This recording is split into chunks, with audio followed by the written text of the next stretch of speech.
അപ്പോൾ ഒരു ഉള്ളി കൃഷി കാണാൻ നമ്മൾ തമിഴ്നാട് വരെ പോകേണ്ട ആവശ്യമൊന്നുമില്ല. നമ്മളൊന്ന് മനസ്സ് വെച്ചാൽ തന്നെ നമ്മളെ വീട്ടിൽ തന്നെ കാണാൻ കഴിയും. ഹായ്, നമ്മുടെ നാട്ടിലെ കാലാവസ്ഥക്കനുസരിച്ച് നമ്മുടെ നാട്ടിൽ ഏതെല്ലാം കൃഷികൾ ഏതെല്ലാം സമയങ്ങളിൽ നമുക്ക് ഉണ്ടാക്കിയെടുക്കാം, വിളയിച്ചെടുക്കാം എന്നതാണ് നമ്മളിവിടെ കാണിക്കുന്നത്. അപ്പോൾ ഇന്ന് നമ്മൾ കാണിച്ചിട്ടുള്ളത് നമ്മൾ ചെറിയുള്ളിയാണ്.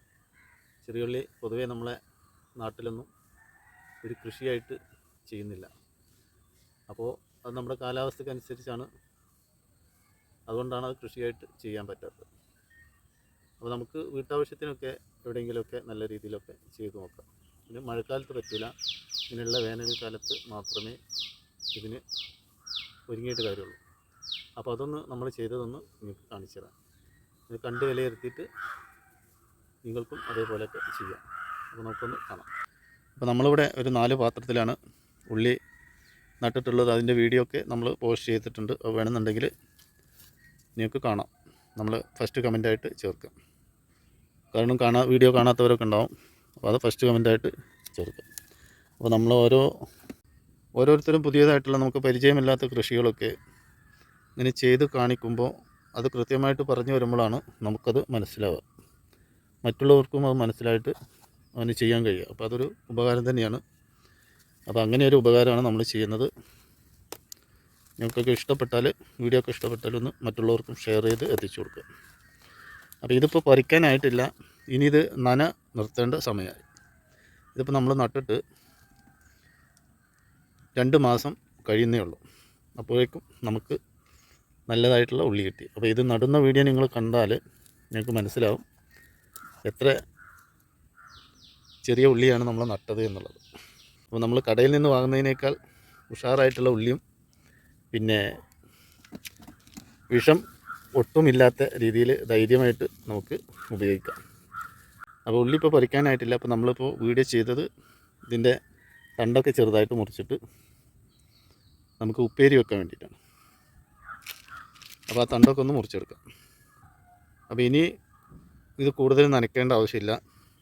കൂടുതൽ നനച്ച് കഴിഞ്ഞാൽ പിന്നെ ഈ ഉള്ളി വീണ്ടും മുളച്ചുകൊണ്ടിരിക്കും. അപ്പോൾ ഇത് പറിക്കേണ്ട കാലമായിരിക്കണം. അപ്പോൾ ഇനി ഇത് നന നിർത്തിയിട്ട് കുറച്ച് കാലം നിർത്തിയാൽ നമുക്ക് ഉള്ളി കിട്ടും.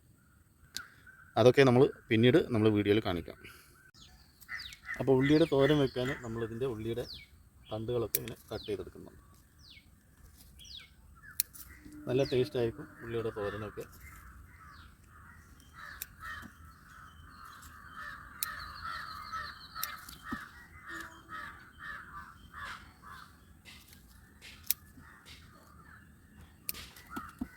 ഉള്ളി വിളഞ്ഞു കഴിഞ്ഞാൽ ഇങ്ങനെയൊക്കെ ചെയ്യാൻ പറ്റുള്ളൂ. ഉള്ളിയുടെ ആദ്യത്തിൽ തന്നെ നമ്മൾ അതിൻ്റെ ഇലയൊന്നും എടുക്കാൻ പാടില്ല. ഉള്ളിയുടെ ആദ്യം അതിൻ്റെ വളർച്ചയുടെ കാലമാണ്. ഓരോ ബോക്സിലും നമ്മൾ 9 ഉള്ളി വെച്ചാണ് നട്ടത്. അതും നമുക്ക് ഉപയോഗമില്ലാത്ത ഉള്ളി.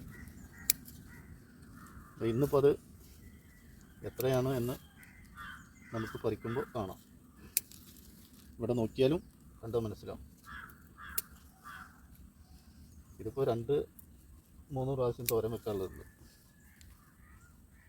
ഇതിൻ്റെ ഉണങ്ങിയ ഇലയൊക്കെ ഒഴിവാക്കിയിട്ട് നല്ല ലീഫ് മാത്രമേ എടുക്കുള്ളൂ. അപ്പോൾ വീഡിയോ ഒക്കെ കണ്ട് മടുത്തവർ ഇങ്ങനെയുള്ള വീഡിയോകളൊക്കെ ഒന്ന് കണ്ടു നോക്കുക. നല്ല ഉള്ളി തൂമ്പും കിട്ടും, നല്ല വിഷമില്ലാത്ത രീതിയിൽ നല്ല ഉള്ളിയും കിട്ടും. അപ്പോൾ ഇതാണ് നമ്മളെ ഉള്ളി കൃഷി. അപ്പോൾ എല്ലാവരും ഒന്ന് ചെയ്തു നോക്കുക. മറ്റുള്ളവർക്കും ഈ വീഡിയോ ഒക്കെ ഒന്ന് എത്തിച്ചു കൊടുക്കുക. കാണുന്നവർക്ക്, താല്പര്യമുള്ളവർക്കൊക്കെ ചെയ്യാനൊരു സഹായമാണ് നിങ്ങൾ ചെയ്യുന്നത്. അതിൻ്റെ കൂടെ നമ്മളൊന്ന് സപ്പോർട്ട് ചെയ്യും കൂടിയാണ്. അപ്പോൾ ഇതിൻ്റെ നട്ട ലിങ്ക് നമ്മൾ ഫസ്റ്റ് കമൻറ്റിൽ തന്നെ ചേർക്കുന്നുണ്ട്. അപ്പോൾ ഇതൊക്കെയാണ് ഈ കൃഷിയുമായിട്ട് ബന്ധപ്പെട്ട് പറയാനുള്ളത്. അപ്പോൾ വീഡിയോ ഒക്കെ ഇഷ്ടപ്പെട്ട ഒന്ന് ലൈക്ക് ചെയ്യാനും ഷെയർ ചെയ്യാനൊന്നും മറക്കല്ലേ. ഇനി മറ്റൊരു വീഡിയോ ആയിട്ട് നമുക്ക് വീണ്ടും കാണാം. Okay, bye bye.